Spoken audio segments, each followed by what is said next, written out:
Bienvenidos todos a otro episodio de W Bros Podcast. Muchas gracias por sincronizarse. ¿Se dice así bien? Sí, le pidió pasar al hombre. Sincronizarse aquí con nosotros, otro episodio. Vamos a ver cuánto disparate digo para esto. Pero bueno. Vamos a crear nuestro propio diccionario. Vamos. Esas son cosas que pasan. Son Sí, cosas claro, que pasan claro. porque... Se te va olvidando el español. Se me va olvidando el español, ya que, tú sabes, no he aprendido inglés 100%, o sea, yo no sé qué idioma hablar. Está un poquito ahí como por el medio. Está bueno. El Spanglish. Pero nada, espero que la gente se ría con mi disparate. Yo no lo tomo muy personal. Imagínate. Se rieron. Se rieron. Salen así que salgan, imagínate tú. Y pusimos un reel ahí en Instagram de cuando yo Una dije... pila de gente comentando. ¿Sabes qué? Mucha gente me dijeron que usaban la palabra hubieron. Sí. Hay una pila de gente que lo usan. Entonces yo pienso que aquí en este podcast, por lo menos yo, la palabra hubieron se puede decir. Tú sabes que hubieron, no se dice, ¿verdad? No, Hubo. A mí me gusta hubieron, no sé por qué, pero me gusta hubieron. Pero bueno, hoy estamos aquí con una persona muy especial para nosotros. Él es una persona que tuvo mucho éxito en Cuba, en lo que es la gastronomía, los restaurantes y todo eso. Pero bueno, él va a hacer la historia mejor hoy. Rodolfo Granados. Iba a decir el otro apellido. Rodolfo Granados, gracias por estar aquí. ¿Qué se siente estar en el podcast? Gracias, Rodo. bueno, se siente bien poder conversar de historias de la vida. Así mismo es. Eso es lo que vamos a estar haciendo hoy, hablando de historia de la vida. Cuéntanos un poquito de ti, de dónde eres y más o menos, tú sabes, una introducción tuya para que la gente te conozca, la gente que no te conoce. Bueno, en primera soy cubano. Nací en Santiago de Cuba. A los 15 años fui a vivir para Cienfuegos. Estuve 2 años en Cienfuegos y ahí fui para La Habana, donde ya estuve el resto de mi vida hasta hace 8 meses. Yo no sabía que tú eras de Yo Santiago. tampoco. Me Me acabo de acabo de enterar. enterar, ¿en serio? Me acabo de enterar. Sí, porque mi mamá es de La Habana y mi papá de Cienfuegos. Pero mi mamá fue a vivir a Santiago chiquita, porque mi abuelo trabajaba allá en Santiago. Y mi papá fue también a parar a Santiago de Cuba y ahí se conocieron. Wow, yo no sabía eso. Yo me acuerdo que estando en Cuba una vez ustedes fueron a Santiago en avión. Sí. Sí. Me acuerdo que lo visitaba. Ahora pensando. Entonces, santiaguero. Coño, no sabía eso. Entonces, pero tú creciste en La Habana, o sea, la mayor cantidad de tu vida. Sí, la mayor cantidad de mi vida en La Habana. Porque mi mamá regresó para La Habana, mi papá vino a vivir para La Habana. Ya ellos estaban separados ya. Y entonces, después de 2 años en casa de mi abuelo en Cienfuegos, abuelos paternos, fui para La Habana y ahí ya viví hasta hace 8 meses. En tu juventud, ¿en qué te dedicabas tú en La Habana? O sea, ¿qué tú hacías en tu juventud? Aparte de estudiar, me imagino que estudiaste, ¿no? Bueno, yo terminé el preuniversitario en Cienfuegos. O en Cienfuegos. Sí. Después empecé en una escuela militar que no me gustó. De ahí pasé al servicio militar. Y cuando salí del servicio militar, estudié administración de sistemas informáticos. ¿Y a qué se dedica eso? O sea, que... El administrador de sistemas informáticos en aquella época era el que revisaba, no me acuerdo mucho ya. Eso no existe ya, ¿no? No, eso no existe Eso no ya existe. porque eran Porque cuando nunca... las computadoras Sí. grandísimas, esas Oh, eran de ya. tarjetas, de cinta, Más o menos, ¿qué año es eso para poner un Eso timer? fue en el 86. Ya. Que pasé un curso de eso. ¿A qué año fue que tú pasaste el servicio? Yo estuve desde el 83 hasta el 85. Y en aquel tiempo era igual de malo que ahora. Sí. Lo mismo. Bueno, peor, porque no podías andar en ropa de campaña en la calle. Tenías que eso, te daban unos pases para 3 días. Prevención, los boinas rojas eran mucho más Estricto. estrictos con eso. Era difícil. Ya. Y cuando terminaste el pre, de ahí te mudaste para La Habana. ¿Qué hiciste? ¿No seguiste estudiando? ¿O? Eso, empecé en la escuela de cadete, que no me gustó, y ahí pasa directo, automáticamente al servicio. ¿Y terminaste después del servicio en Cuba, seguiste estudiando o fuiste directo a trabajar? Hice el curso ese de informática. Entonces trabajé 6 meses, 7 meses en el hospital oncológico. Uh-huh. Pero de ahí matriculé en la preparatoria Sergio Pérez para ir a la Unión Soviética por la SEAN, Secretaría de Asuntos Nucleares, a hacer una carrera que tenía que ver con cosas nucleares, una carrera de informática, pero para cosas nucleares.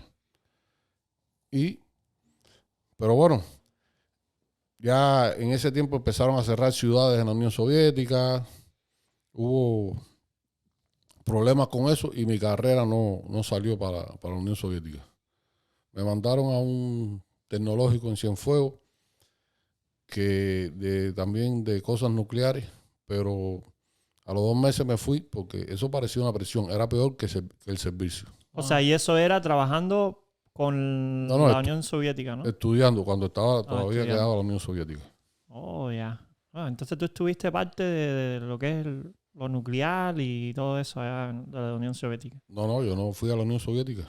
No, yo sé, pero en Cuba. ¿Te preparaste para eso? ¿Entiendes? Era para eso. Bueno, iba a prepararme. Claro. No llegaste a ejercitar. No. Ya. Entonces, ¿por qué? Porque se empezaron ahí. Ya empezaron a cerrar ciudades de la Unión Soviética. Ya estaba Gorbachov. Vino el problema de Chernobyl. Ajá. De la central nuclear de Chernobyl. Y empezaron ya las limitaciones. Incluso muchos de mis compañeros que estuvimos en la preparatoria, que fueron a la Unión Soviética, después Cuba los dejó abandonados allá en la Unión Soviética. O sea, se quedaron por allá. Bueno, ya no era Unión Soviética, ya era Rusia, estaban en el cambio ese. Se quedaron allá, Cuba los dejó abandonados, se olvidó de ellos, y ellos tuvieron un año más que la carrera. Estuvieron trabajando para poder pagarse el pasaje para regresar a Cuba, porque Cuba lo dejó abandonado. Y esto es al caerse el campo socialista. Ya se había caído. Y es por eso que lo dejan ahí abandonado. Bueno, lo dejaron abandonado porque quisieron, porque claro. Tú sabías que tú tenías a esos muchachos allá, tenías que haberte preocupado. Y entonces ellos mismos tuvieron que virar para atrás, comprar su propio pasaje. Sí, trabajar y comprarse su propio pasaje. Todo pasa por algo. Para regresar. O sea, tú no fuiste para allá, no se te dio la oportunidad de ir y mira, si hubieras ido, hubiera pasado el mismo trabajo ese. Pero bueno, sabe Dios, a lo mejor le hubiera ido mejor allá que aquí. Sí, claro. Que aquí no, que en Cuba. Que en Cuba. Exacto. Sí, no, entonces, viraste para atrás, para Cienfuegos, para seguir estudiando. ¿Y esto no, estuve 2 meses nada más en Cienfuegos. Pero esto es obligado. Esto no fue elegido, ¿no? No fue obligado. Sí me dieron la elección.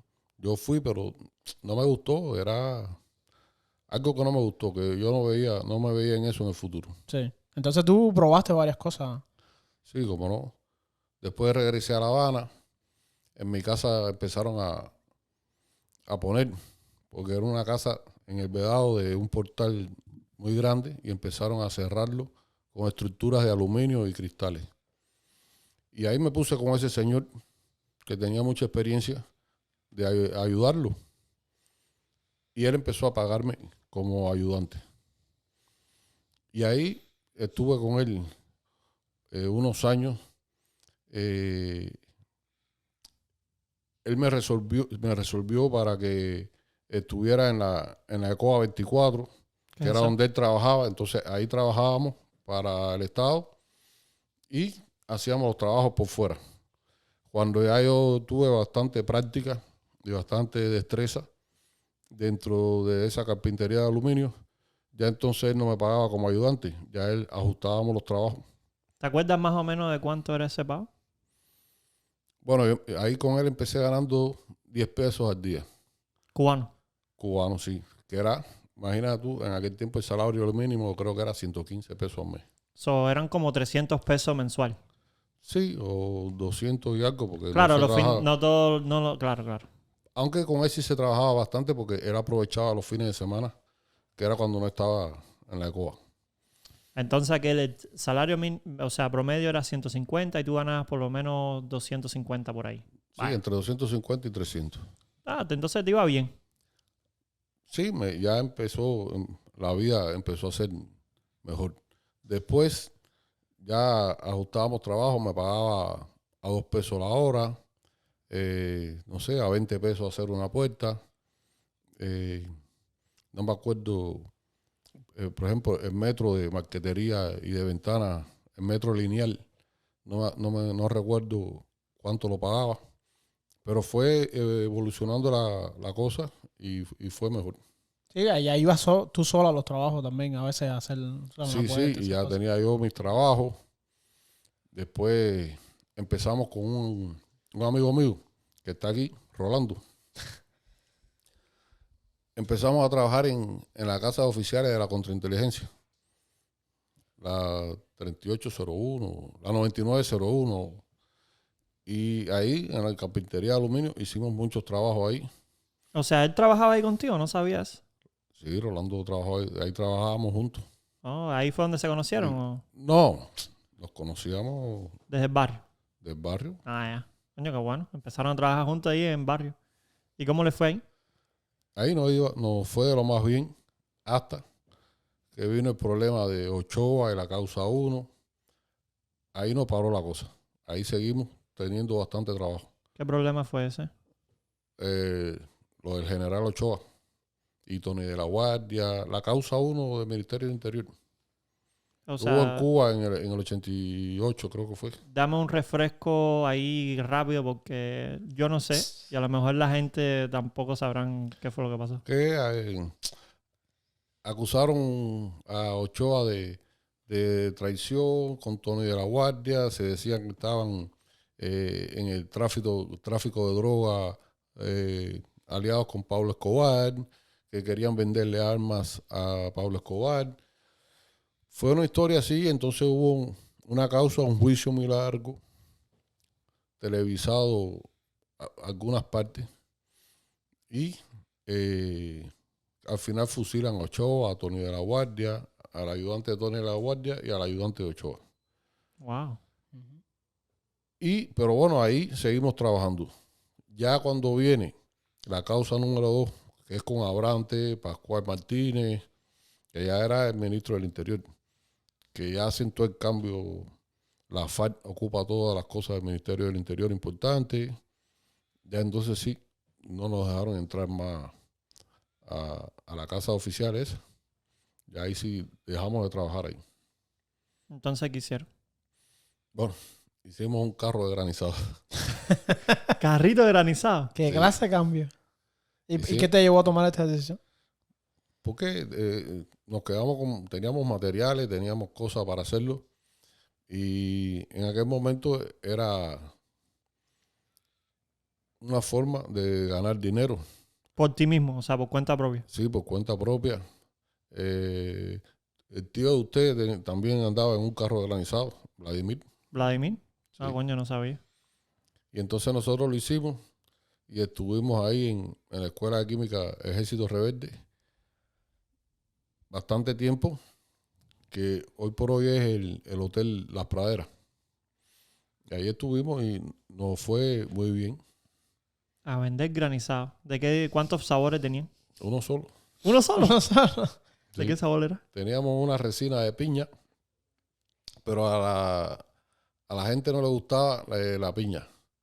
Entonces, a esa misma resina le echábamos un poquito de polvo rojo amaranto, que se usa en las dulcerías. Y decíamos que era de fresa. Y se volvían locos con la fresa. Ya tú sabes. No tienes que hacer el granizado es un día esto para probar. Entonces, ahí hicieron buen dinero vendiendo granizado. Sí, en aquel tiempo hacíamos 90, 100 pesos a las 12 del día. O sea, eran tú y Rolando. Sí, nos levantábamos a las 4 de la mañana, íbamos a playa con un amigo que nos llevaba, comprábamos 6 sacos de hielo, pagábamos una máquina que nos llevara el hielo para ir para la escuela, y ahí estábamos autorizados, ahí en la cocina de la escuela, a preparar el sirope. Ahí lo preparábamos, lo echábamos en las botellas y antes de las 7 de la mañana ya estábamos vendiendo granizadas. Y ya a las 12 del día estábamos lavando las botellas, lavando el carrito, dejándolo todo listo para el otro día. O sea, terminaban tempranísimo. Eso a las 12 del día por ahí. Sí, sí, como no. Ah, coño, ¿no? Qué bueno. Yo no sabía que la de Mila vendió. Sí, él vendió granizado, hizo pizza ahí en Cinco Palmas. ¿Eh? Sí, Por allá tú vivías ahí en San Agustín. sí, desde que vine para La Habana. Desde que viniste por La Habana siempre estuviste en San Agustín. Ahí fue donde conociste a Rolando, porque Rolando vivía arriba. No, yo primero vivía en el apartamento que está frente al apartamento de Estrella. Oh, desde Dani. Oh, es de Dani. Es de Dani y Joan. Ahí fue donde yo viví. Pues. Y verdad, que me dijo mi abuelo una vez, sí. Coño. Y ahí ¿tú conociste a mi abuela? No, yo conocí a tu abuela. Después, viviendo ahí, conocí a Dignora, mi esposa, que es hermana de tu abuela. Uh-huh. Y bueno, ya a través de eso conocí O sea, porque eran vecinos de frente a frente. No. El problema es que Dignora se mudó para el edificio donde vivía Rolando. Y como Rolando y yo éramos amigos, andábamos juntos. Yo iba a casa de Rolando y ahí la conocí. Yendo a casa de Rolando ya, ya la conocí. Ya. Porque pensé que se conocieron porque, coño, como vivía frente de casa de mi abuela, ya. No, pues después fue que es decir, nosotros nos fuimos de ahí para el Vedado. Ajá. Y después fue que tu abuela Sí, mi abuelo vive en fue Valle para ese Grande. apartamento. De Valle No, en Grande ese se fue momento- para la Lisa. ¿Cómo se llama eso ahí? En ese momento ella vivía en el Palenque. En el Palenque. El Ahí fue Palenque, para el Palenque y el Y Palenque. ahí fue para San Agustín, por allá por 232. Ujú. Y ahí fue que se mudó para ahí para 254. Y esto del carrito de granizado y todo eso, ¿esto fue antes, después del periodo especial? Estaba comenzando el periodo especial. Cuéntame cómo fue eso. Y entonces, por ejemplo, en esa escuela que estábamos, los muchachos pasaban mucha hambre. Te digo porque a mí me invitaron 2 o 3 veces a almorzar. Y el almuerzo en una bandeja era un poquito de arroz, un pedazo de boniato y unos chícharos, que era un agua con 4 o 5 bolitas de chícharos ya. Ya. Ese era el almuerzo que les daban. Ellos se volvían locos con el granizado. Oh my God. ¿Y Comiendo no había dinero. ninguna cafetería por ahí cerca? No, en ese momento todavía no existía el trabajo por cuenta propia. El trabajo privado no existía. Entonces tú estabas ya como que adelantado a ese tiempo, teniendo tu propio carrito y vendiendo. Sí, ¿qué pasa? Fue algo que hicimos ilegal. Claro. Como todo. Es decir, deberíamos pertenecer a una empresa de gastronomía, pero no nos vinculamos a ninguna empresa de gastronomía, lo hacíamos. Y la escuela sí mismo Legal. no los cuestionó La ni nada. escuela nos aceptó porque le resolvía un problema. Sí, los alumnos se quejaban tanto de la comida y ellos Ya, Ya claro. tenían algo para que Claro. los muchachos. se mantuvieran. No vengan a estudiar para acá que hay un tipo que vende granizada Sí, afuera sí, riquísimo. sí, sí. De fresa. Entonces, como todo en Cuba, todo es hasta un hasta. So, hasta. Sí, claro. ¿Qué pasa? Las cosas fueron cambiando. A mí me gustaba mucho la carpintería de aluminio, la cristalería. Ya aprendí a hacer falso techo, varias cosas y hacíamos trabajo entre Rolando y yo que él sabía mucho más de albañilería que yo, pero nos complementábamos. Podíamos hacer cosas completas. Él con la albañilería, yo con la carpintería. Entre los dos hacíamos las cosas, pintábamos, hacíamos todo. Pero ya se acercaba el periodo especial y se empezó a acabar todo. Ya no se conseguían ceguetas, pelos de cegueta, barrenas, ni tornillos, ni cortavidrios, ni masilla para cristales. Cuando conseguías materiales, no conseguías transporte para moverlo porque no había gasolina. En ese momento todos los carros eran de gasolina en Cuba. Ujú. Y se fue poniendo tan difícil que fue cuando tomé la decisión de pasar a la gastronomía. Entonces, ¿cómo pudiste entrar a lo que es la gastronomía? Bueno, porque Mi esposa trabajaba en la Marina Hemingway, que era un lugar privilegiado, era el único lugar cerrado completamente al turismo. No podían entrar los cubanos en ese momento allí. Y un amigo que fue maitre de ella ahí en el restaurante donde ella trabajaba, pasó a ser maitre del Hotel Comodoro, que lo habían remozado, habían hecho los bungalows nuevos. Y él me resolvió empezar ahí de ayudante de cocina. Ya estando ahí en el snack bar de los bungalows, estando ahí de ayudante de cocina, empecé a estudiar. Ahí mismo estaba la escuela del Comodoro. Y entonces tenía que ir muy temprano, preparar mi trabajo. De ahí me iba para la escuela. De ahí viraba y seguía trabajando. Y al otro día, el día de descanso, entonces iba a la escuela y me quedaba a hacer práctica. Y así poco a poco fue que... O sea que gracias a ese trabajo de ayudante de cocina pudiste entrar a la escuela ahí. Sí, claro. ¿Te viste en algún momento haciendo eso? Bueno, ¿O fue algo que, o sea, como que te dieron la oportunidad y tú dijiste, bueno, vamos a ver qué hacemos aquí? eso me inspira porque, bueno, empecé a conocer de esa actividad a través de mi esposa en la Marina Hemingway. Aunque no podía entrar, pero bueno, fui conociendo de la actividad. Y lo que me inspira más, por ejemplo, a ser cantinero, que fue lo primero que me gustó ser, fue que vi la película Cocktail de Tom Cruise. Hay que verla, ¿no la he visto? ¿Tú la viste? Sí. Sí, pero una película vieja. Entonces esa película te dio la inspiración a querer tú hacer cantinero. Ajá. Wow. Y entonces empezaste ahí a trabajar como cantinero. Sí, no, después que ya había terminado el curso, ahí en el Comodoro, como no había plaza, me fui para la Marina Hemingway. Estuve un tiempo trabajando en la Marina Hemingway, de dependiente, de cantinero.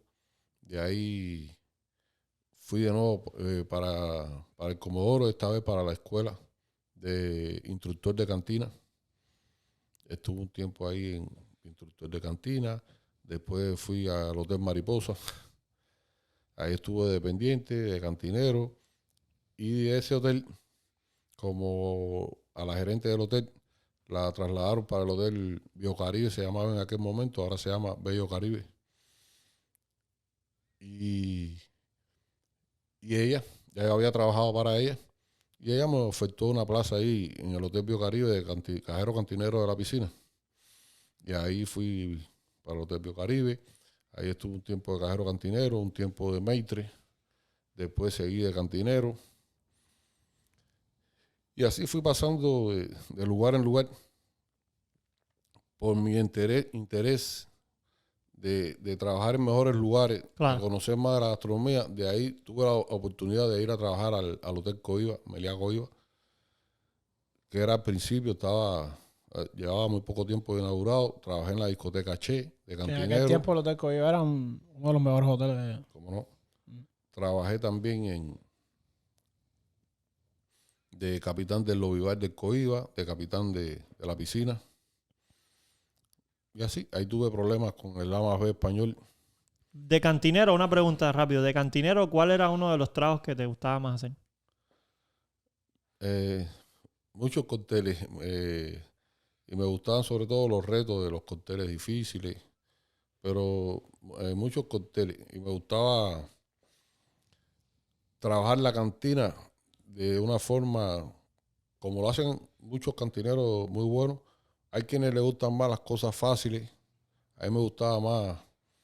Quizás, yo pienso que no pasaba trabajo, pero por ejemplo, me gustaba exprimir el limón al momento porque el sabor del limón recién exprimido es espectacular. Oh, ya.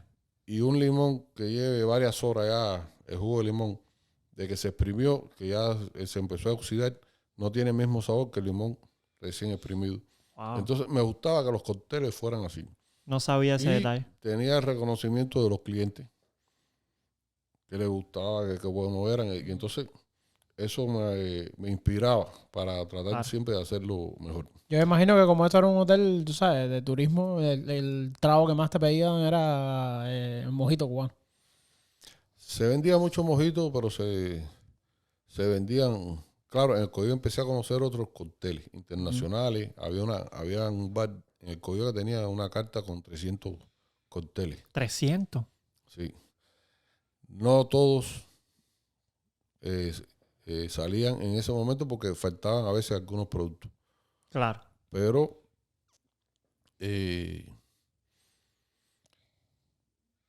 se hacían casi todos. Por lo menos más de 200 sí salían.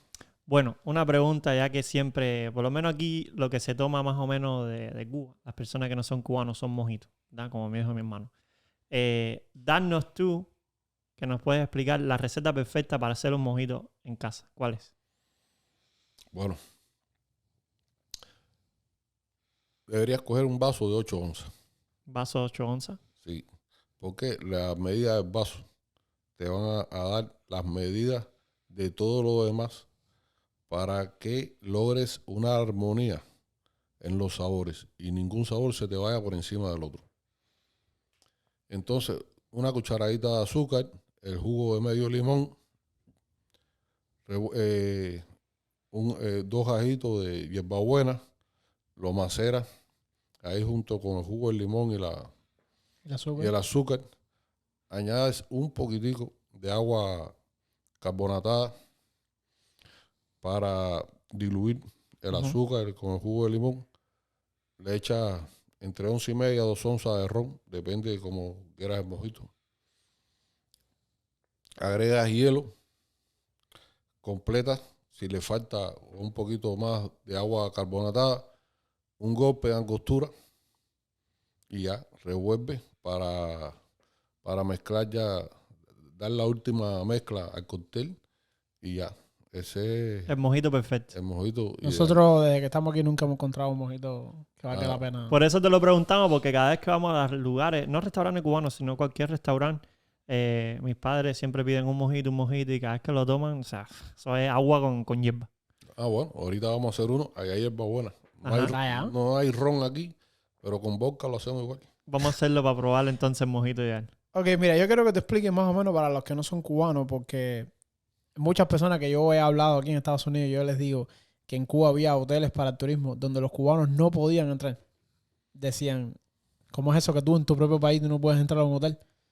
Bueno, después del cambio ese del derrumbe del campo socialista, el periodo especial en Cuba, Espérate. y entonces una de las cosas que hizo el gobierno de Cuba fue invertir en hoteles. Empezar a hacer hoteles buscando dinero, ¿no? A través del turismo. Y a medida que se fueron reparando hoteles, que se fueron eso, se cerró. El turismo se cerró para los cubanos. Era nada más que para los extranjeros. Siempre ha sido, desde esa época sí, fue así. Inclusive ni con mucho dinero te podías hospedar en ningún hotel de Varadero. ¿Y por qué? Porque se supone que, bueno, eso ni se entiende, ¿no? Claro, o sea, pero tu punto de vista. Ni se entiende. Es que ellos siempre han querido mantener, en aquella época querían mantener separados a los extranjeros de los cubanos. Inclusive la inversión fue hacer hoteles, además en Varadero, en Cayos, donde no podían ir los cubanos, para mantener separados. Y eso fue hasta el 2010, cuando ya Raúl Castro coge de presidente.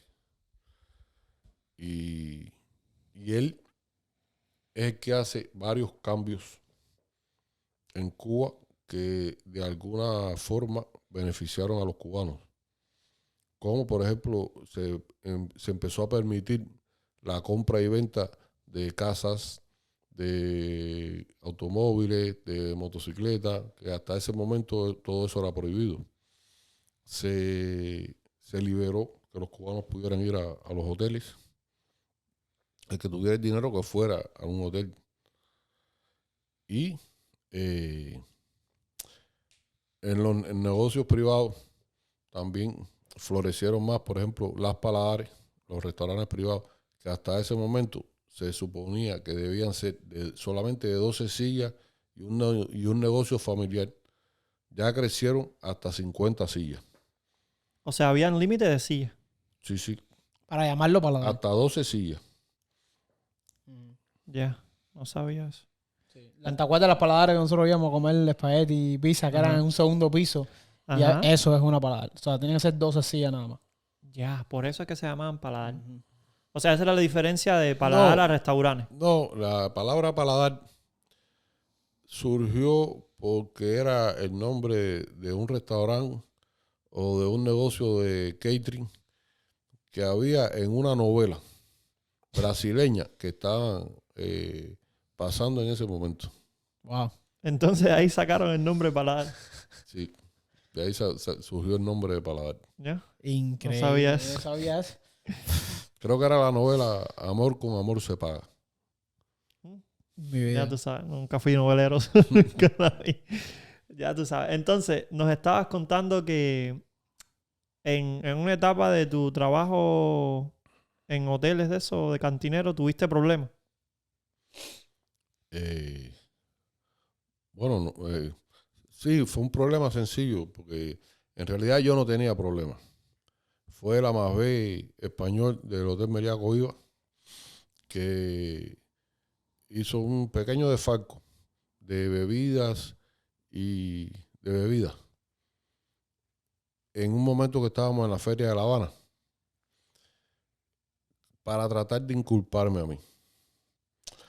Pero como esas cosas que pasan en la vida y esas luces que tiene uno de vez en cuando, el día que estábamos trasladando todos esos productos para la Feria de La Habana, y el almacenero me dijo que firmara el vale.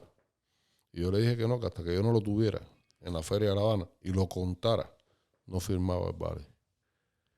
Y entonces se formó un pequeño lío y vino fuerte el español y lo firmó. Y gracias a eso yo quedé libre de ese problema. O sea, que te querían... No, a él no le pasó nada. Claro, porque él es el dueño. Tiempo para justificar eso. Si ese faltante me lo hubieran cogido a mí, si hubiera firmado yo ese vale, hubiese ido preso. Claro. Porque era más de $1,000 faltante Yeah. en bebida, en una semana. Wow. ¿Y cuál es la razón que te querían hacer eso?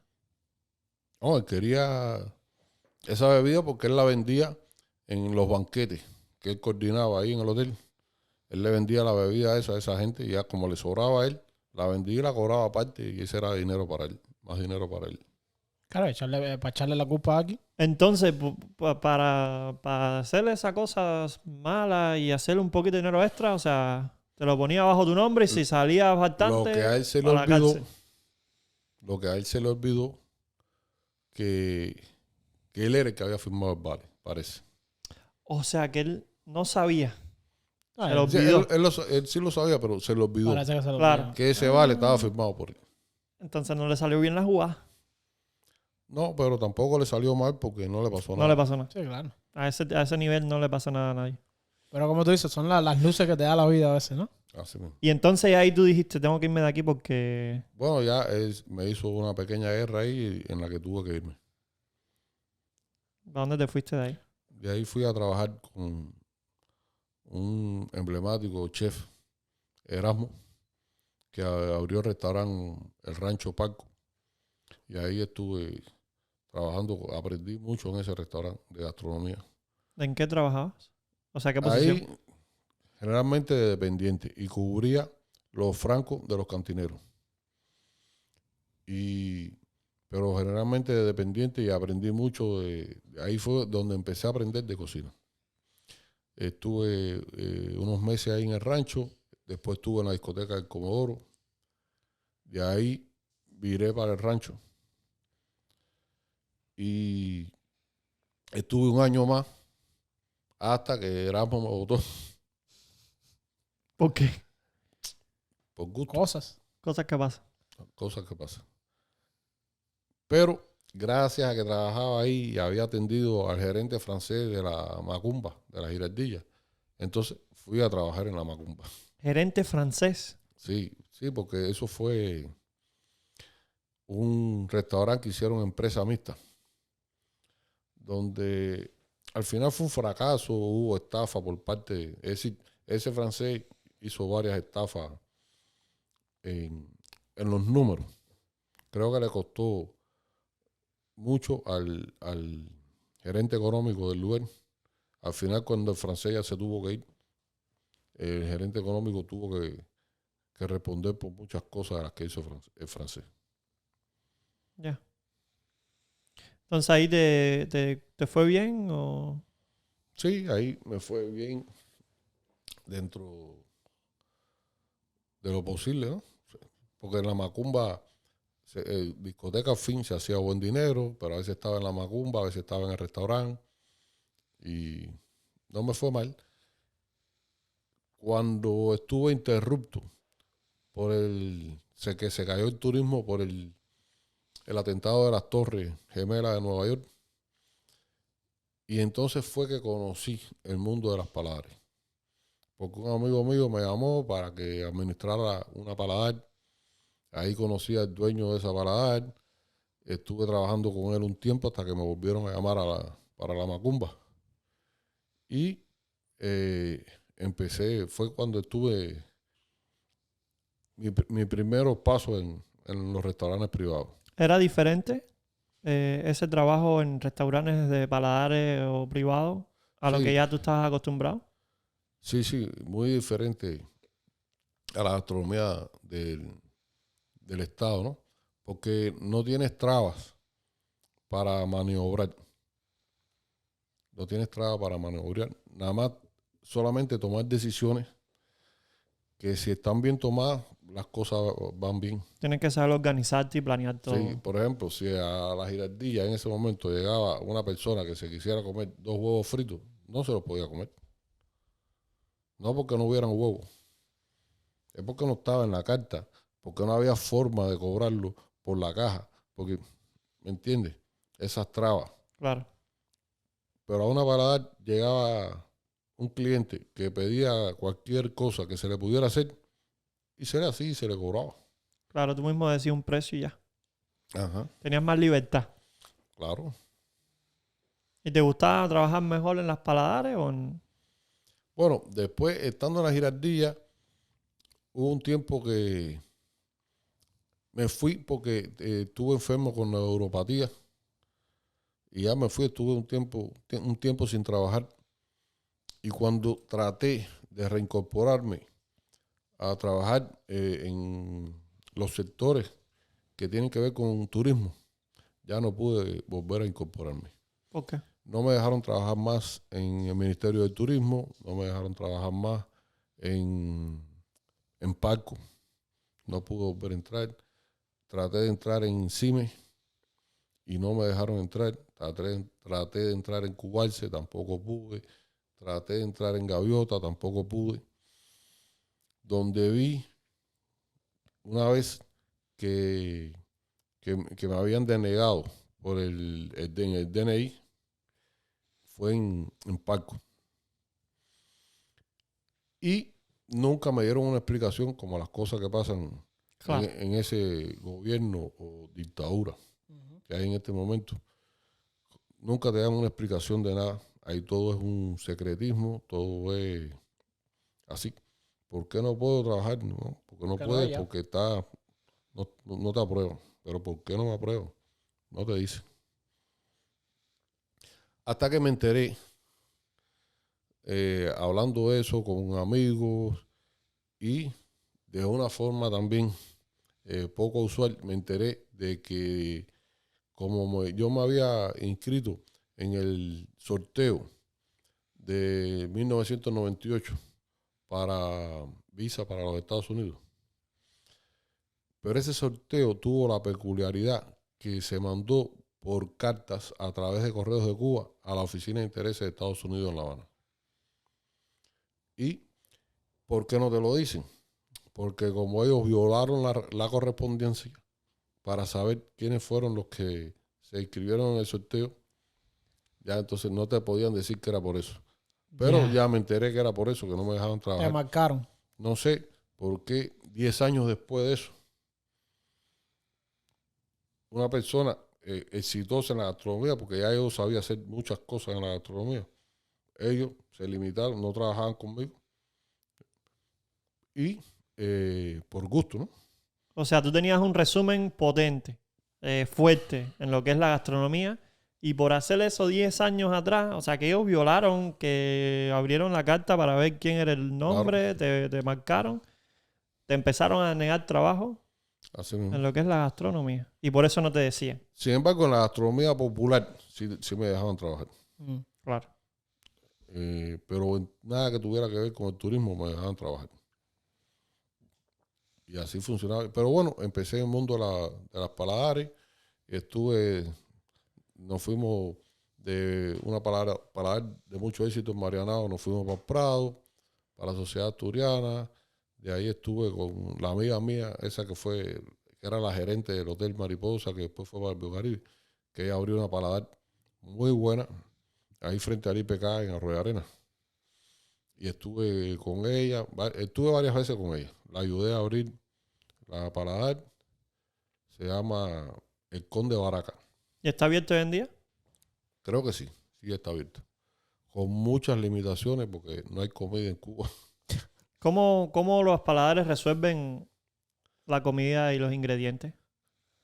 Ahora mismo no te puedo asegurar qué está pasando. Pero o sea, cuando tú estabas ahí. Pero, por ejemplo, lo que sí te puedo decir es que hay varias personas que, como mismo se dedican a vender en kioscos, por ejemplo, carne de puerco, vegetales, viandas, fruta, esas cosas que se venden en los kioscos de productos agropecuarios, que ya casi no hay nada de eso. Hay personas que también se dedican, que son intermediarios de esos productos, que se dedican a vendérselo exclusivamente a las paladares.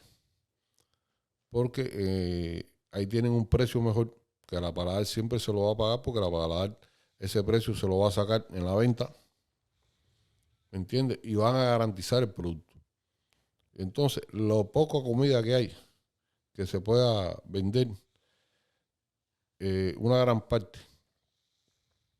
la van a controlar esas personas que la destinan a las paladares para que más o menos se resuelva. Ya. O sea, no es de un mercado grande ni nada. Son gente Que negociante por la calle. claro, porque por ejemplo, si aquí tú te pones a vender en un lugar la carne de puerco a 300 pesos, que creo que es como está en Cuba, pero la conseguiste un poquito más cara y la vas a vender a 350. Siempre las personas van a hablar, te van a acusar, van a eso, que si tú la vendes más cara, eso. Entonces, es mejor no hacer eso. Tú coges tu carne de puerco, coges los pedidos de las paladares. ¿Qué te hace falta? No, me hace falta pierna, lomo, lo que te haga falta. Claro. ¿Ya? Y tú compras el puerco y se lo llevas a la paladar y ellos te lo pagan. Buen negocio es. Y no tienes que venderlo en ningún lugar ni buscarte problemas con nadie. Y así lo hacían cuando tú estabas trabajando en la Sí, planta. cuando yo estaba en las paladares, en ese momento no había tanta crisis como ahora, pero se resolvía de esa manera. Había personas que ya se dedicaban a hacer eso y tú ibas al seguro. No tenías que salir a ver si lo encontrabas. Me llamaba y me decía, tráeme un pedazo de lomo, tráeme una pierna, tráeme... ¿Habían días que se hacían compras o inventario o eso era a lo que se iba acabando? Tú avisabas, oye, necesito esto y así. Sí, ahí se trabaja. Los pedidos de compra se hacen por inventario, por lo que se te vaya acabando ¿Cada qué tanto tiempo se hace inventario? diario. Diario. Diario. Ya. Cuéntanos varios platillos importantes o buenos que se vendían mucho en esas paladares. Bueno, depende. Mira, yo aprendí mucho de un chef que considero uno de los mejores chefs que hay en Cuba, como cocinero, que Su nombre es Luis, pero todos lo conocen por Lucio. Ah, pensé que iba a decir mi papá. No, yo no trabajé con tu papá así. Y este señor tenía una capacidad para mezclar sabores increíble. A mí, con lo que yo lo comparaba era con el libro del perfume. El hombre que mezclaba los olores en la mente. Bueno, para mí, Lucio mezclaba los sabores en la mente. Ya. Y los hacía y le quedaban espectaculares. Era muy creativo en lo que era la cocina. Sí, sí. Y entonces aprendí muchas cosas con él y después las aprendí a hacer para llevarlas a la práctica. Y ya cuando empecé a dirigir las paladares, a dirigir la cocina, y entonces yo era el que lo hacía. Mira, esto es así, y es así, y es así. Y es como hay que hacerlo. Y tú enseñabas a los cocineros de las palabras a hacerlo. Le enseñaba esos platos, ¿no? Que se iban a vender. ¿Qué tipo de plato era? Más o menos. Había muchas, por ejemplo, eso no es un invento mío, ¿no? Pero por ejemplo, grillar siempre la langosta a través del carapacho para que se cocine y quede tierna y con mejor sabor. El tataki de atún o de bonito. Me gustaba hacerlo mucho con pimienta. Y la salsa, que la aprendí a hacer con Lucio, porque hay quien le pone salsa de soya, quien le pone alguna teriyaki. Nosotros hacíamos una especie de teriyaki que ya era con salsa de soya, aceite de sésamo, ajo majado y jengibre confitado, que le daba un sabor espectacular. Era un plato muy demandado. Y me gustaba mucho trabajar los pescados. Teníamos varios tipos de pescados y que entraban frescos.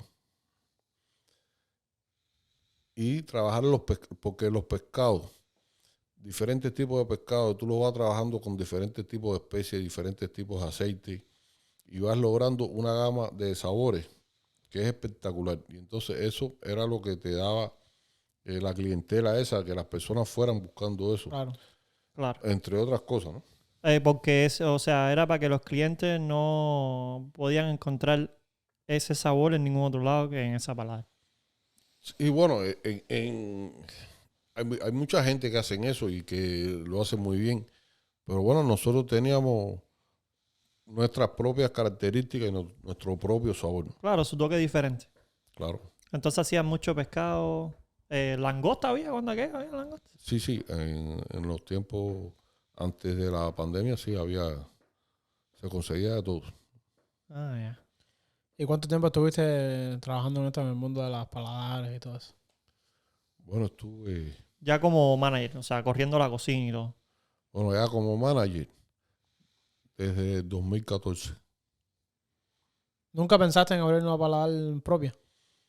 Bueno, en realidad eso llevaba bastantes recursos, y yo no llegué a tener, no vivía mal, pero no llegué a tener esa cantidad de dinero como para invertir en una paladar propia. ¿Quiénes eran las personas que podían abrir una paladar? O sea, ¿qué estatus tenías que tener? Bueno, primero que nada, hasta un tiempo tenía que tener dinero, ¿no? Conseguir el lugar. O lo comprabas o lo alquilabas. Eran una de las variantes. Hacer la inversión, que es una inversión grande, porque hay que acondicionar bien el lugar, después lleva todo lo que es el mobiliario, los insumos, los equipos de cocina, son muchas cosas y lleva bastante dinero. Más los trabajadores. ¿De dónde se consiguen equipos para la cocina? En Cuba se consigue de todo. Por ahí. De otras cosas. Puede ser de una paladar que cerró y están vendiendo las cosas. Puede ser de una paladar que cerró. Ajá. Puede ser de los almacenes de comercio del gobierno. Puede ser de cualquier lugar. Hay personas que se dedican a hacer equipos, que hacen cocinas, que hacen freezer, que hacen muchas cosas bastante buenas y funcionales. Sobre todo a veces tienen la fortaleza para el trabajo de un restaurante.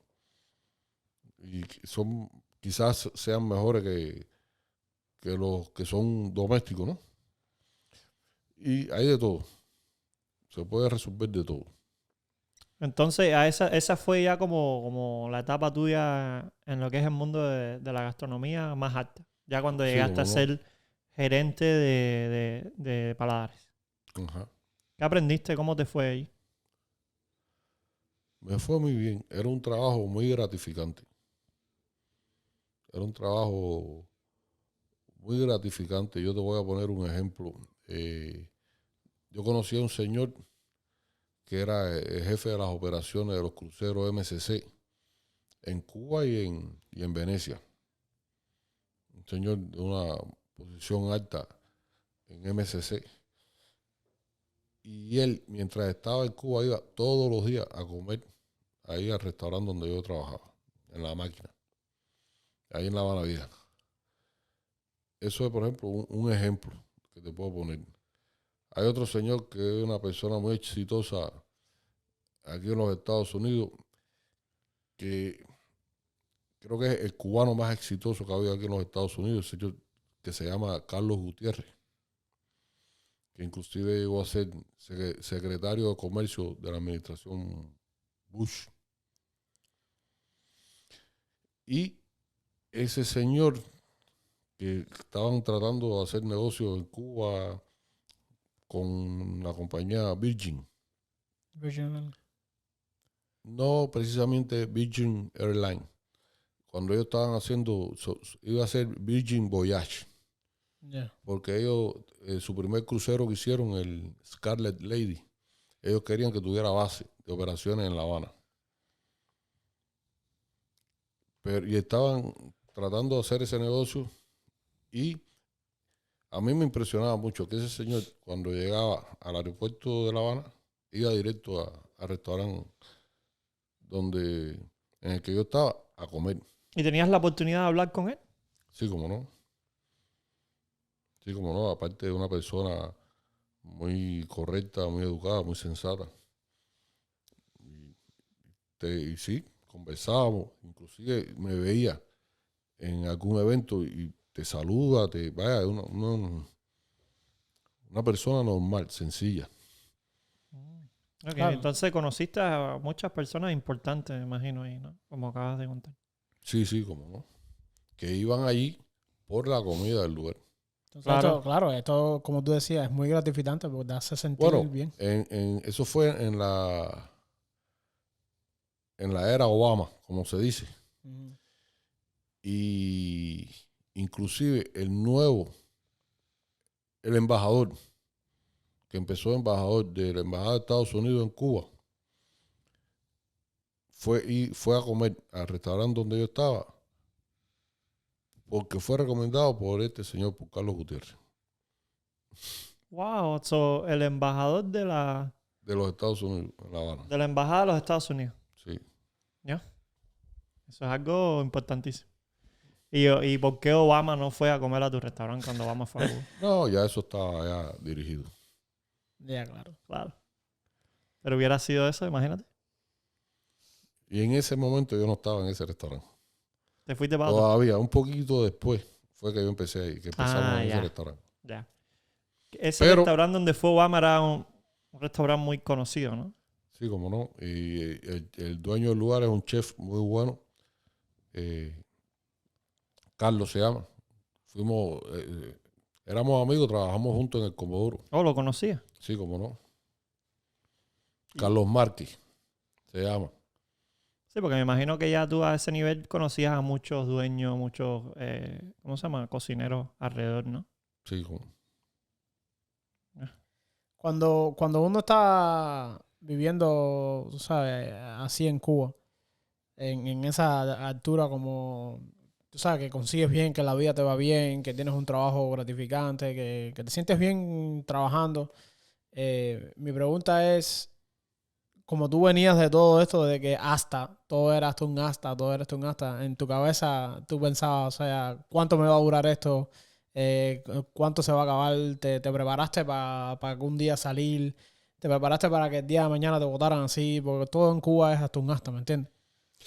Bueno, en esa época yo sé que todo en Cuba es hasta un acta. Tuve muchas experiencias de eso. Por eso. Pero no pensaba irme de Cuba en ese momento porque me iba bien y ya te digo, hacía lo que me gustaba hacer. Exacto. Y eso tenía su recompensa. Y me preparé. Yo sabía que el restaurante se podía acabar, se podía hacer cualquier cosa como todo pasa con esa dictadura. Pero cuando ya tú tienes un know-how y las personas te conocen por lo que tú haces, enseguida tienes trabajo en otro lugar. Y eso fue lo que yo traté de hacer, ¿no? Prepararme y no me iba a faltar el trabajo.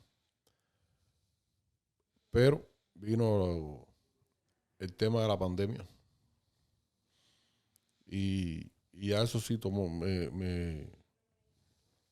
fue lo que me hizo tomar la decisión de venir para acá. Porque ya yo sabía que había que volver a empezar. O allá en Cuba o aquí en los Estados Unidos. Pero sabía que la crisis de Cuba, que ya Cuba había empezado en una crisis económica que va muy acelerada hacia el fondo del abismo. Ya lo que le queda no es nada, porque están embarcados. Trabajo no me iba a faltar porque ya en ese mundo tú te relacionas con muchos dueños de restaurantes privados, te conocen muchas personas y el trabajo iba a tener en cualquier lugar. Claro, y también que tú tenías muy buena reputación. Pero la incertidumbre ¿dónde estaba?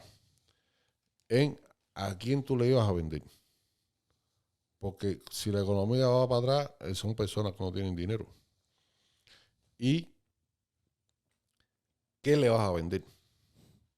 Porque era muy difícil por fuera en la bolsa negra conseguir comida. Imagínate tú para una paladar. Y también por lo de la pandemia cerró también el turismo. No Sí, había claro. nadie viajando. Y ahora mismo, antes tú en el restaurante tenías un comprador que iba a las tiendas a buscar las cosas. Ahora en todas las tiendas hay que hacer colas enormes.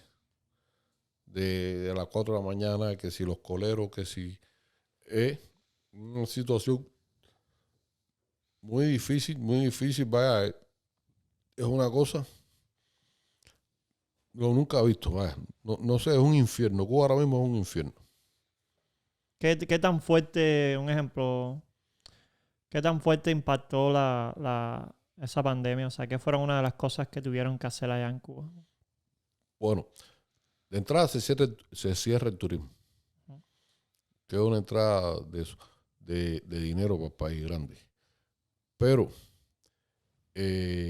además de que se cierre el turismo, cierran fábricas, cierra la industria, cierran muchos lugares, empiezan a cerrar y se acaba. Todo se empieza a acabar. Al principio de la pandemia, tú conseguías algunas cosas. Ya después no se conseguía nada. Y empiezan colas y más colas y más colas. Ya se convirtió eso en un infierno. Inclusive en los lugares de MLC. Bueno, yo te voy a hacer un cuento. Cuando abrió el mercado de Parco en MLC, el día que abrió, se supone que no se podía salir a la calle antes de las 5 de la mañana.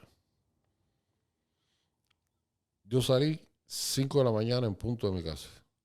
Y a las 5:11 estaba ahí en el mercado Parco.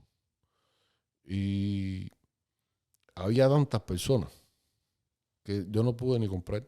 El molote que se formó, la desorganización que formaron los guardias del gobierno, las personas que van a hacer las colas.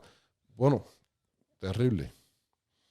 Terrible porque además todo ese caos lo crea el gobierno. ¿Y para comprar qué tipo de cosas? Bueno, para tratar de conseguir un pedazo de queso, un pedazo de carne, alguna leche, aceite, productos básicos, Lo básico. jabón, detergente, pasta de dientes. Y la gente que no tenían Champú. MLC.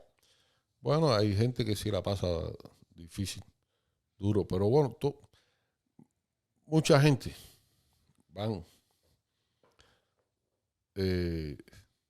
saltando, ¿no? La situación esa. Hay mucha gente, muchas personas que la pasan muy mal. Claro. Que le es difícil comer, le es difícil los temas del aseo. Pero bueno, en las familias de Cuba, cuando no tiene alguien en el extranjero, hay uno que trabaja en una paladar o otro, o o que es hotero, o que está en algún negocio, trabaja en una tienda. Casi siempre por algún lugar entra algo. Claro. ¿Me entiendes? Pero es difícil, es muy difícil. Pero por la información que tengo, todo eso se ha ido acabando, que ya ni con dinero se consigue comida. Sí, ahora están tan mal que ni con dinero ahora mismo se consigue nada. Y entonces, ya cuando empezó la pandemia, tú empezaste a pensar, hay que hacer algo porque aquí nos va a ir muy mal. Sí, mira, yo estuve 1 año y medio regulado para salir del país por gusto. Como que no Por podía último, salir. No podía salir del país. Mira, yo quiero decir una cosa que tiene que ver con muchas cosas de Cuba. La mayor catástrofe nuclear en la historia, que fue Chernobyl, fue producto de clasificar información. ¿Me entiendes? No se sabía que el botón de apagado del reactor no funcionaba, porque esa información estaba clasificada. Y ellos la saltaron por arriba para echar a andar la planta nuclear. Y clasificaron esa información. Y esas son las cosas que pasan en el comunismo. Esas son las cosas que hacen los comunistas, de clasificar información, clasificar y eso, no importa lo que cueste. Y eso es lo que estaba pasando en Cuba. ¿Me entiendes? A mí me regulan para salir del país y en ningún lugar me daban una información de por qué yo estaba regulado. O sea, tú estabas tratando, investigando, buscando y te decían no puedes. No había forma. No había forma. Pero sería por lo mismo que te denegaron trabajar en lugares de turismo. No, es que yo estuve un tiempo trabajando para un restaurante de la empresa de restaurantes de La Habana. Y como eso pertenece, el gobierno de esa dictadura, es tan corrupto y a cada rato hay explotes tan grandes, Claro. que dentro de un explote de eso, una de las medidas que tomó el director de esa empresa fue regular a todo el que le dio la gana, como para él hacerse bueno, ¿no? El cooperador con la investigación, cuando al final él es el primer delincuente y el primer ladrón, ¿tú me entiendes? Que es decir, junto con toda la gente del gobierno. Ahí todo el mundo es súper corrupto y súper ladrones, todos, sin omitir a ninguno. Al final el que la paga Y es entonces, las personas de abajo. para hacerse bueno como todas las cosas, el que está cooperando con la investigación mandó a regular. Y yo caí en esa regulación. Pero a los 2 meses, yo me fui de esa empresa. A los 5 meses, él mismo me dio una carta, como de que yo no tenía deuda con la empresa, que yo no... Y mira que fui a lugares y llevé la carta. No. Y nada, no me decían nada. No me decían nada. Y es la impotencia de no saber el por qué, porque te dicen no y no. Ajá. O sea, no te dan una Entonces, explicación. es eso, de la regulación, de que ellos hacen lo que les da la gana. Eso ya fue una señal. Cuando empecé a ver a todo lo que decía Marino Murillo, que querían hacer con el reordenamiento ese que ellos hicieron, cuando yo empecé a ver todas las cosas que iban a hacer, me di cuenta de que ya ellos lo iban a desbaratar todo. Inclusive se lo comentaba a los vecinos, a los amigos, que te lo pueden decir, de que ya ahí lo iban a desbaratar todo. Pero lo que querían era acabar con la economía. Es decir, ya ellos habían acabado con la economía, pero ellos querían quitarse el golpe de las cosas, ponerlo todo al crudo y que todo se viniera abajo. Uh-huh. Y ahí fue cuando yo me di cuenta de que ya eso no tenía solución. Como en efecto, no tiene solución. Y mira cómo ha ido para atrás, pero aceleradamente. ¿Y cómo te enteraste que era lo que te estaba aguantando de poder salir? Bueno, porque al final, entre tantas cosas, dale para aquí, dale para allá, un abogado, teniente coronel de Fiscalía Militar, que fue uno de los lugares que fui, me dijo que fuera al DTI Nacional. Fui ahí de casualidad, me atendieron. Y es cuando yo le digo al oficial, ese de ahí del DTI, yo quiero saber cuál es el supuesto caso de investigación en el que supuestamente yo estoy involucrado, que es lo que me dicen en inmigración. Porque a mí nunca ni me han citado, ni me han entrevistado, ni me han interrogado en ningún lugar. Entonces no sé en qué caso ese yo estoy involucrado. Porque me tienen regulado. Porque te salía que estabas parte de una investigación. Sí, que yo era parte. En inmigración me decían que yo era parte de un proceso investigativo.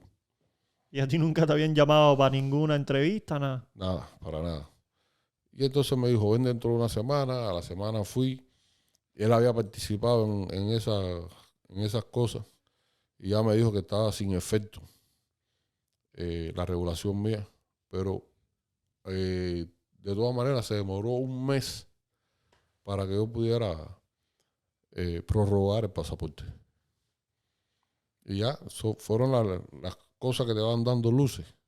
Y que dije, bueno, ya ahora es el momento. Entonces decidieron salir del país. Sí, ya. ¿Cómo lo hicieron? ¿Para dónde fueron?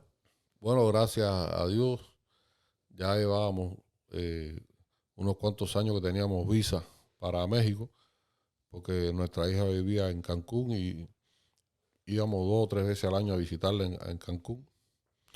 Y volamos al DF. Un día volamos al DF, al otro día volamos a Hermosillo. De Hermosillo fuimos a una zona cerca de la frontera y ahí entramos. De ahí cruzaron y ya se tomaron la decisión de Sí, todo ese tiempo en Cuba de gerente, de dueño, no dueño, sino como que jefe de cocina, jefe de cosas, de restaurantes, paladares. sí. Manager. Había que dejarlo atrás Sí, claro. y empezar aquí de cero. Y empezar de nuevo. ¿Qué tanto te afectó eso como mentalmente? ¿Te tuviste que preparar y decir, o sea, vamos a empezar de cero? Sí, eso uno viene, claro, uno viene con una gran incertidumbre. Todo lo que hiciste en la vida, todo lo que lograste, al punto de reconocimiento que llegaste, todo eso tienes que dejarlo atrás. Porque no tiene nada de valor aquí. Porque aquí no tiene nada de valor. Bueno, el conocimiento sí tiene valor, la experiencia también. Sí, Claro. Pero el claro. reconocimiento no. Pero aquí, y bueno, ya uno más o menos tenía una idea del proceso que hay que pasar aquí. Uh-huh. Y te cambia la vida por completo. Te cambia la vida de la noche a la mañana. Así mismo. Tú llegaste hace poquito, ¿no? No es que tampoco llevas mucho tiempo aquí. ¿Hace cuántos meses? 8 meses. 8 meses. En estos 8 meses que apenas has podido vivir aquí, ¿es mejor, dirías, que vivir allá o qué piensas?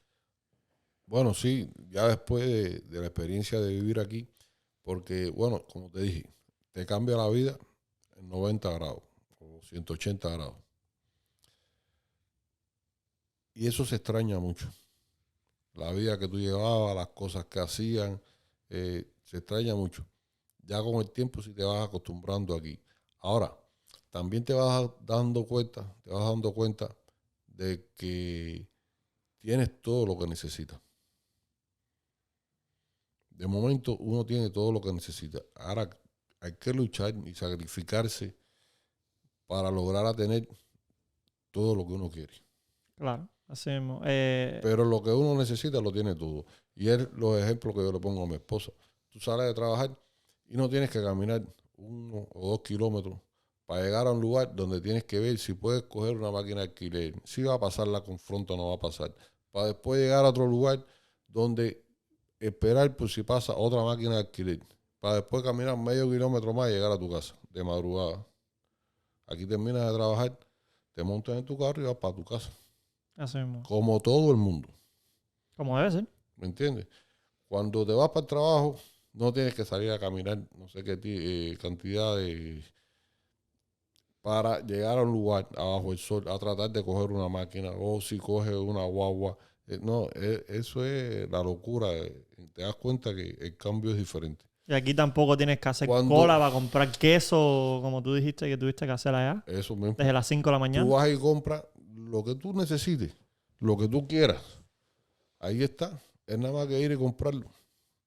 Exacto, y vamos No a decirle aquí problema. en el podcast, para que la gente sepa, que me enteré, por tu hijo Alejandro, de que ustedes en la casa tenían como 10 tiene helado.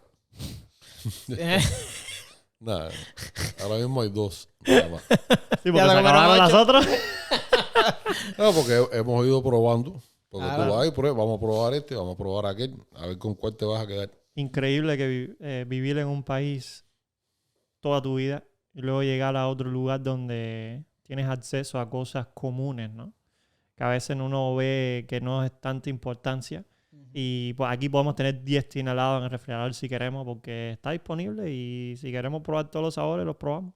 Así mismo. Claro, y entonces lo que yo le digo a mi esposa, que creo que es una que yo converso, nosotros no somos aquí ni ricos, ni medios, nosotros somos de lo bajo, de la clase obrera baja, aquí en los Estados Unidos. Y tenemos, ya digo, lo que necesitamos, todo lo que necesitamos. Y siempre sobra un dinerito. Hay personas que quizás se vean con más dificultades, porque quizás tienen otros gastos. Y quizás se meten en deuda con los créditos. Pero si tú llevas una vida normal, tienes todo lo que necesitas y muchas cosas que quieres. Porque, por ejemplo, el sabor de helado que quieras, va y te lo compra. Y a la hora Un que ejemplo, quieras. y a la hora que quieras. No, Así porque mismo. es que con tu trabajo humilde aquí, con cualquier trabajo que tú hagas, tú puedes tener dinero para vivir. Mira, pensándolo como es, que ese es uno de los derechos humanos que se viola en Cuba desde toda la época de esta dictadura, que es que todo hombre tiene derecho a trabajar y a devengar por su trabajo un salario que le permita vivir con dignidad a él y a su familia. Que tú lo ves aquí, que es verdad. Y en Cuba eso siempre existe. se viola. No Eso existe. no existe. Eso no existe, porque uno en un trabajo, un ejemplo, una persona que trabaja en una bodega, un bodeguero, esa persona no puede sobrevivir con ese salario. Exacto. Tiene que Solo hacer con el algo salario. Solo con el salario. Estamos hablando del salario. No, el bodeguero es un personaje. en No Cuba. estamos hablando de No, no, de negocio. salario. Estamos hablando de salario. No, es que cualquier persona con un Cualquier salario persona. solamente- Claro, no. Ni los mismos comunistas en Cuba viven de su salario. Yo me acuerdo que el No, panadero... los comunistas, vaya, por principio tienen que ser corruptos. Exacto. En su formación, en su cosa de los comunistas y sobre todo los del gobierno y eso, son súper corruptos. Desde que ellos empiezan a formarse en la corrupción. Porque es así, porque te obligan a ser corrupto. Claro. Rodo, una pregunta. Tú que viviste, como dice Martín, viví en el monstruo y le conocí las entrañas. O sea, vivimos en Cuba y tú viviste todas estas etapas y estuviste abajo, estuviste arriba. ¿Cuál es tu opinión sobre otros países que están como yendo el mismo viaje de Cuba? O sea, que están yendo hacia ahí. Como le pasó, ya vamos que le pasó a Venezuela. Vemos que en Colombia quieren hacer lo mismo. Vemos que México quiere hacer lo mismo. Más o menos tu opinión sobre esto. Bueno,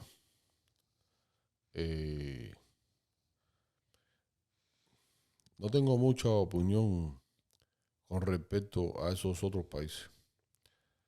Yo creo que Venezuela, que era un gran país, pero que había atravesado por cosas difíciles también. ¿Qué pasa? Que las personas de esos países, cuando ellos ven la posibilidad de un cambio, ellos apoyan ese cambio que viene, ¿no? Pero ahí es donde los engañan. Ahí, por ejemplo, Obama aquí, para todo el mundo, para todo el que apoyó a Obama, era un cambio en todo sentido. Sí. Presidente negro, hablaba muy bonito, eso, y al final no pudo con la economía, según lo que dicen las personas aquí, en la parte de la economía y en la parte del país no fue nada. El cambio que prometió. Sí, claro. Mm. Y entonces eso pasa en esos países. En lo que existe la dictadura, sí, ya eso está impuesto. Claro. Eso está impuesto. Venezuela tiene cosas que no tiene Cuba en las partes malas, ¿no? Por ejemplo, ¿no? En Venezuela matan mucho los negocios, las personas tienen que venir mucho para los Estados Unidos porque por la extorsión que existe del mismo gobierno, de los mismos militares y policías del gobierno que extorsionan. Es decir, la mafia es el gobierno. Ujú. Pero la mafia esa que llega a extorsionar. Ujú. ¿Me entiendes? Como de Nicaragua no tengo mucha evidencia, pero sí, por la noticia que he visto ya, Daniel Ortega es el terrorista de verdad. Ujú. Y en Cuba, ellos tienen esa mafia que cada día se ha vuelto más violenta, ¿no? Contra el pueblo. Ujú. Porque ellos no quieren dejar de ser los capos ahí. El control. Sí, ellos no quieren perder el control de todos esos esclavos que ellos tienen ahí trabajando para ellos. Y ellos le dan lo que ellos creen que le deben dar. Sin llegar a, por ejemplo, no te extorsionan porque no hay un negocio que extorsionar. Sí, Claro. bueno, sí te extorsionan, pero no a esa medida. De otras maneras. A esa medida, porque, por ejemplo, ¿quiénes son los extorsionadores? Son los inspectores. Los inspectores, Entonces, sí. y ahí volvemos a que la corrupción es total. ¿A quién pertenecen los inspectores? Al gobierno. Al gobierno. Entonces, ya te digo, si tú te vas a formar para ser parte del gobierno, tienes que empezar por empezar a ser corrupto. Para poder llegar a las altas esferas, tienes que ser más corrupto para tú llegar a las altas esferas. ¿Entiendes? Mientras más arriba, más correcto. Sí, más corrupto, pero además para poder llegar, tienes que tener un gran nivel de corrupción. Ujú. Porque tú no llegas porque tú hagas tu trabajo bien, sino porque tú eres un gran corrupto. Danos tu opinión sobre, bueno, tú estuviste en Cuba y tu hijo fue parte de la manifestación que hubo en Cuba. Danos tu opinión de qué te pareció ver eso, si lo viste y qué piensas si va a volver a pasar, qué consejo le das a la gente. Bueno, eso fue un momento glorioso y triste a la vez en Cuba, ¿no? Que se lograra, ¿no? Que el pueblo saliera a la calle a pedir libertad, a pedir cambio, que hubiera una manifestación en contra de la dictadura. Eso fue algo muy glorioso que se logró en ese momento, además de que fue espontáneo. Uh-huh. Y ya tuviste la represión tan brutal que ha tenido la dictadura con todas esas personas, o todos los que pudieron identificar. Ha sido una represión brutal. Eso es muy difícil que se vuelva a lograr. ¿Tú crees? Eso se hará, pero es decir, no hay forma de organizar eso. Uh-huh. Sí se va a dar, pero va a volver a ser espontáneo. Espontáneo, claro. Porque siempre va a haber alguien... No hay forma de organizar eso en Cuba. Eso siempre va a haber un chivato. Que nadie se lo mete en la cabeza. Uh-huh. Todas las cosas en Cuba están penetradas por los chivatones y porque son los mismos delincuentes que son chivatones. ¿Me entiendes? Todo en Cuba está penetrado. Ellos no van a dejar que se organice nada de eso. Nada más que se corre una bola que este día van a hacer eso, Sí. ellos van a estar preparados. No, es que cuando tú empiezas a aceptar gente para tu movimiento, ahí se van a ver infiltrados. ¿Cómo tú vas a saber que esa persona En Cuba no va a surgir un movimiento, todo eso siempre lo van a infiltrar. Ellos no escatiman recursos para eso. Tienen al pueblo pasando hambre, necesidades, no hay medicina, se están muriendo cantidad de personas y toda la historia. Pero para lo que ellos quieren, ellos no escatiman recursos. Claro. Rodo, bueno, ya que estás aquí, empezamos una vida de cero en este país. ¿Tienes algún plan en comenzar algún tipo de negocio alrededor de la gastronomía o la comida cubana, por lo menos aquí en los Estados Unidos? Bueno, como tengo la posibilidad y la oportunidad de tener los productos que quiera tener, Exacto. voy experimentando en mi casa para mí, para algunos amigos, voy haciendo cosas y no, plan como tal no tengo todavía, porque pienso que todavía hay que terminar el proceso de Claro. legalizarse, de eso. ¿Pero te gustaría? Claro que me gustaría. También pienso que es posible que tengamos que ir a vivir a Florida, porque vamos a tener una nieta y no queremos perder esa parte de la vida, ¿no? Claro. Ujú. Y depende de muchos factores Claro. porque te voy a decir una cosa, lo mismo, me gustaría volver a ser gastronómico que trabajar de cosas de carpintería de aluminio o de estructuras, puede ser de aluminio o de madera, de cualquier otra cosa. Cosas de estructura, me gusta mucho también. ¿Te So que, gustaría? También. so que quieres volver a tus orígenes. Porque me gusta hacer esas cosas. Ah, ya, qué bueno. Es decir, son cosas que disfruto hacerlo. Claro, no solamente la cocina, sino también el trabajo en lo que es carpintería. Ajá. Rodo, darle un consejo a alguien que está pensando, que está escuchando esto en Cuba y está pensando en hacer la travesía de venir para acá o tomar la decisión de venir para acá como sea, ¿qué consejo tú le darías? Bueno, eso es una cosa muy difícil. Porque ahora mismo decirle a alguien que se lance a esa travesía, ahora se ha puesto muy malo, por las noticias que yo estoy viendo, muy malo el tema de la travesía a través de Centroamérica y México. Y a través del mar también se ha puesto muy malo. Es decir, decirle a alguien que haga eso es una cosa difícil. Pero dejar Pero malo por decirle a malo. alguien que se quede en Cuba Exacto. también es una cosa muy difícil porque Ese era mi punto. no hay un futuro. Es decir, ellos van a matar al pueblo ese, lo van a matar. Mm, Y lo más triste es que el pueblo se va a dejar matar. Se así está dejando matar porque como están tan adoctrinados por la ideología esa de los comunistas, están tan adoctrinados que siguen pensando que están bien mismo. Ujú. y que van a mejorar. Porque además es la mentira que les repiten y que les repiten y que les repiten todos los días. Y lo más feo es que esta generación que está creciendo ahora en Cuba no conoce nada más. Esta generación que está creciendo ahora en No, Cuba. no es la generación. La generación que está creciendo en Cuba, ya tú lo viste que están viniendo todos para acá, el que puede. Y todo allá buscando la posibilidad de ver qué hace para poderse ir. ¿Me entiendes? Esa es la generación son las generaciones más viejas. De mi edad No, sí. para atrás. Sí, no, esos se mueren en Cuba. Esos se van a quedar en Cuba. Esos se van a quedar en Cuba porque ellos sí vieron el cambio y ellos están ya adoctrinados. Ya.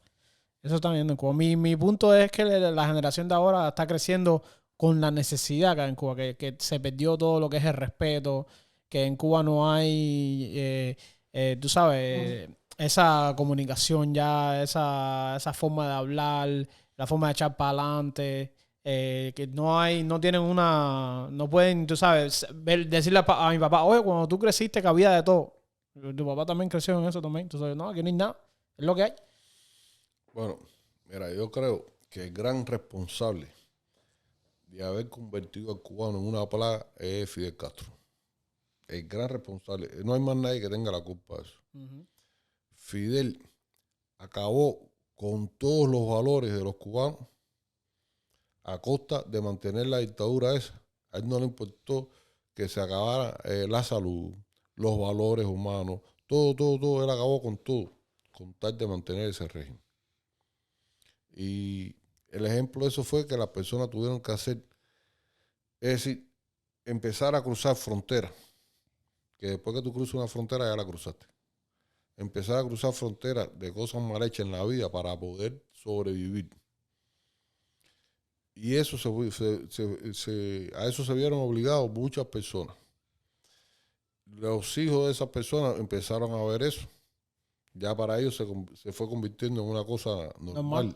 Uh-huh. Y así, hasta que se creó el desastre. Bueno. De la época del periodo especial fue muy triste para muchas personas mayores que yo, ¿no? Que venían de ser trabajadores honrados, de personas humildes, de trabajar, ganar un salario, tener las cosas.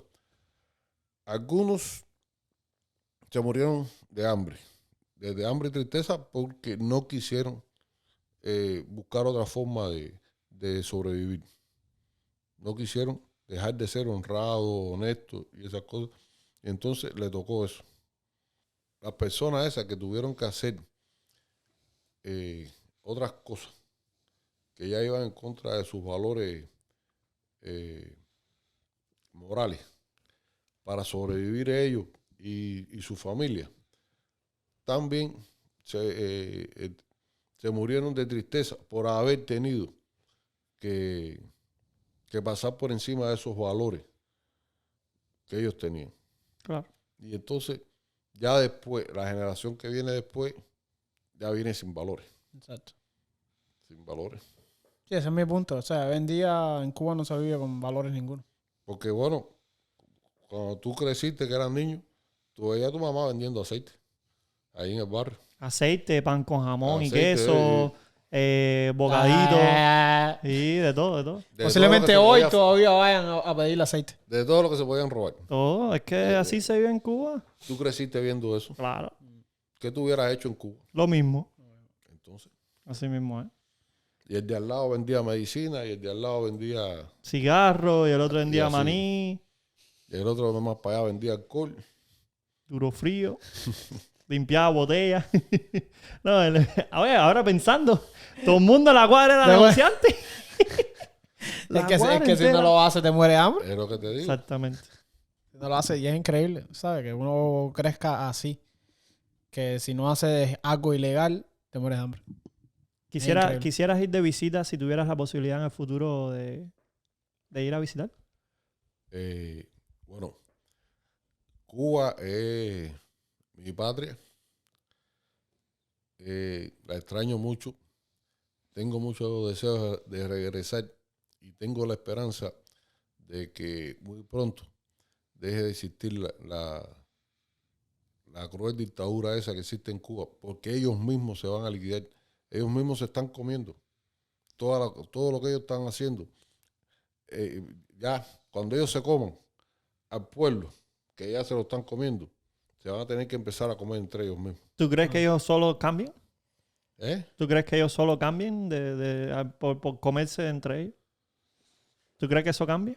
Sí, claro. Alguien tiene que tomar una decisión ahí.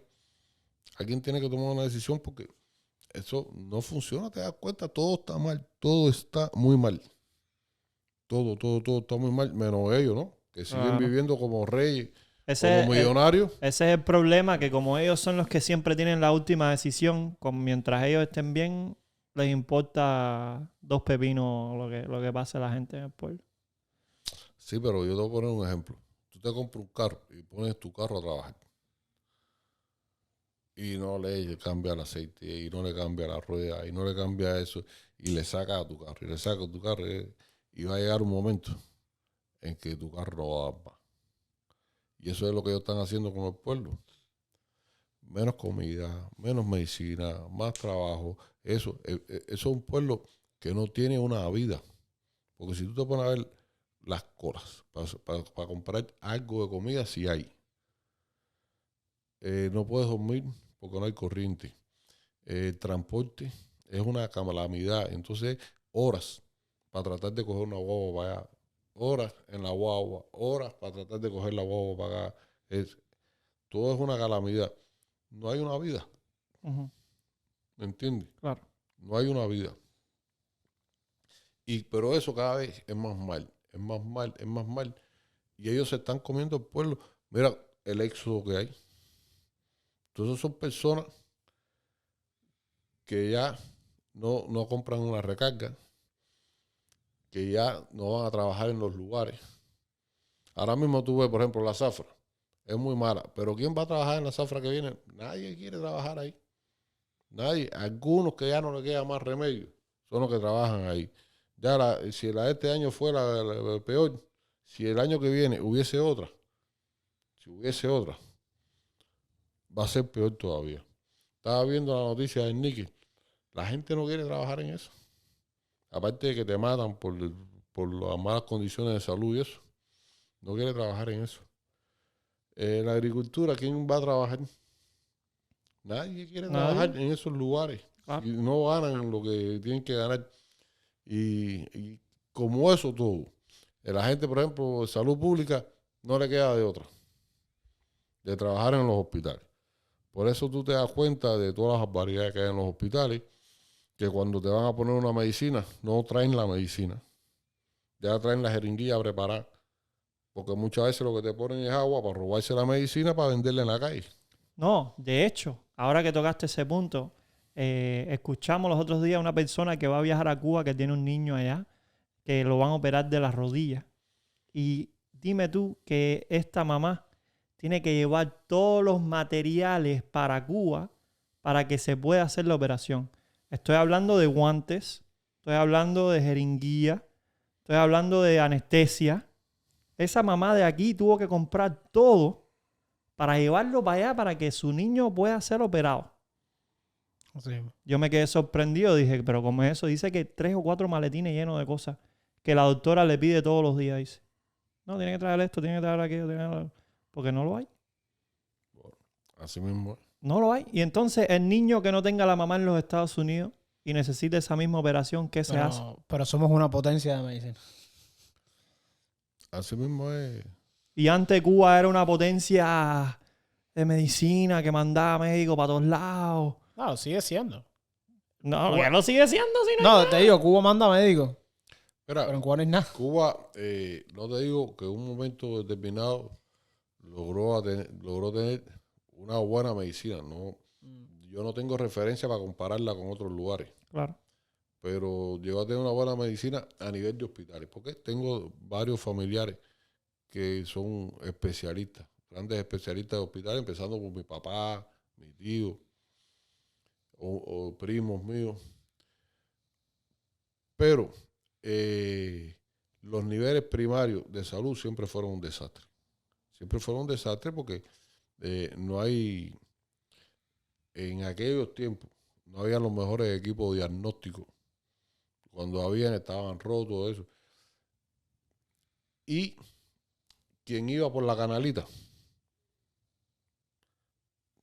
el servicio no era bueno. Eso lleva, por ejemplo, que en Cuba te matan cientos de personas. La salud pública en Cuba mata cientos de personas. Pero no responde nadie por eso. No, ¿quién más responde? Nadie responde por eso.